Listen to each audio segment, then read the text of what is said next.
Today we want to check out this inland USB-C hub.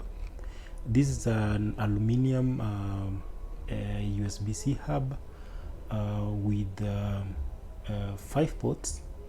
That's the PD. You get the PD for charging, and as well you get 2 HDMI ports.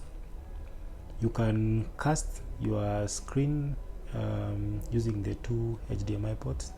You can do a dual display, that is.